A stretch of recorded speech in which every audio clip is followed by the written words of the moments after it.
going to do a little studio tour inspired by Nairi Bartlam doing hers, but you have to just ignore all the cobwebs and threads on the floor because I don't have time to do those things. This is the entrance of my little studio. Is under my house, so it's a bit low on the ceiling, but that's okay because I'm only short. First, as you walk in, is my design wall. I've actually got menagerie up there at the moment because we had a party here on the weekend, so I just wanted something up on the wall when people came through. It's my ironing board. These are pieces of Home is Where Your Heart Is that I'm working on at the moment. That's my dog. And then all of my, well, shabby shit as my husband would call it, but all my treasure. I've got some cupboards here that are full of, gosh, I don't even know. Oh yeah, buttons. Just a few buttons. A few big jars of buttons. Got a big jar of buckles behind there. And I've got pretty much a collection of everything. And then in here I've got all my goodies, all my stamps. And here I've got various tools and some of my slow stitch journals when I get the bug to do that again. And here I've got some other pieces of fabric.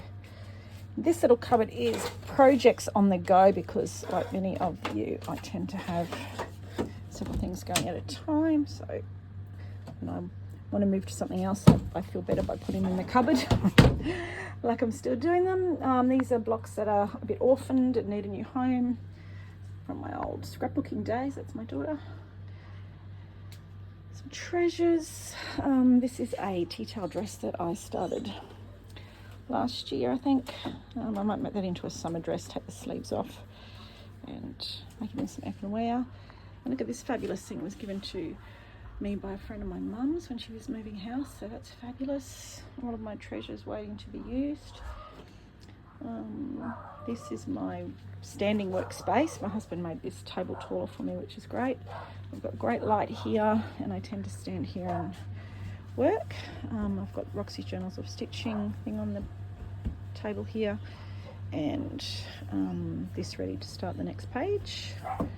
And then things that I'm halfway through using, so I try to use every scrap of everything. I'm having a conversation print moment, so these are my scraps of those.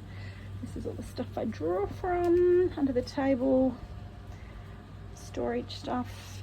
This I love. I picked this up in Maryborough for $100. This fabulous big pigeonhole. So they're all needlepoint and tapestries for me to use. Up here, these are homeless hexies that I got in a bag from an op shop. Various bits and pieces. These are doilies that are cut up, or vintage pieces of fabric, or things that I'm using at the moment. Around here, sorry, my dog's defending us from nothing. And this is my kind of little fabric and actual sewing room. I got my sewing machine there. I actually ran out of wall space to hang all my needle points, so they're kind of just everywhere. I did get a doll's house that I picked up online at Facebook Marketplace, so that's kind of in the corner. And then the one actual sewing job that I have to do that I don't want to, which is hemming those, so they're just going to live there forever. Humpty Dumpty.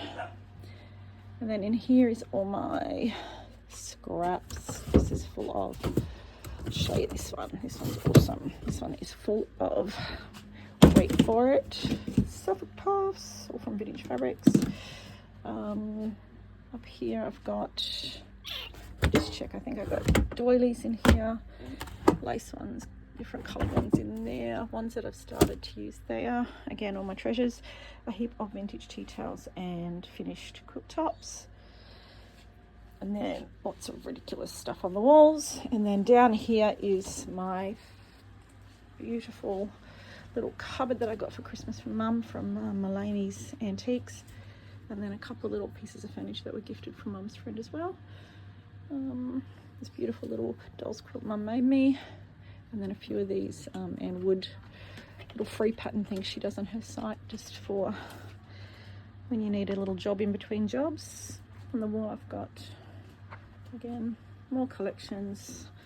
I think it's really hoarding, but under another name. And then my fabrics, I've got this fabulous old cupboard, and here is, I've got all my fabric in Kmart boxes by colour, and I recently got to the point that I couldn't even work down here. It was so bad, so I pulled every single thing out, refolded, and put it all back in according to colour. So that was exciting. It was 2 whole days. I think it took me a whole weekend. So everything's done by colour except for these, and my tickings are together, and I've been stashing conversation prints, so they're here. And then I've got toiles all together as well. Everything else is by colour. So it's great when I want to use a yellow box. I can pick this up and take it out, and really clearly see what I've got. And then bigger pieces in here. It does smell like mothballs. I don't know how to get away from that because a lot of the stuff I've got is vintage and from antique shops. Don't even know what's in this one. More vintage stuff. Under here is my box of my trug full of strips for the next scrappy log cabin that I make, probably for a donation.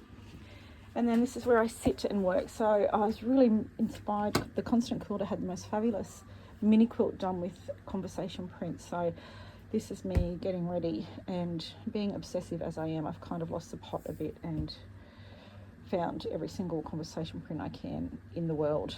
But that's the start of what I'm going to do with that.